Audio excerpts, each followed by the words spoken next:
خانمای گلم سکوت. یه صلوات بفرستید. نه نشد که. یه صلوات بلند. اللهم صل علی محمد و آل محمد. بر محمد و آل محمد صلوات. اللهم صل علی محمد و آل محمد. حالا شد. بسم الله الرحمن الرحیم.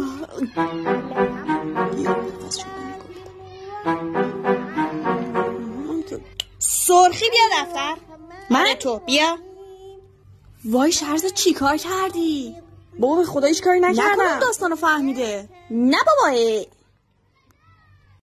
بله خانم محمدی. این لیست رو بده خانم بهمنی و برو سر کلاس.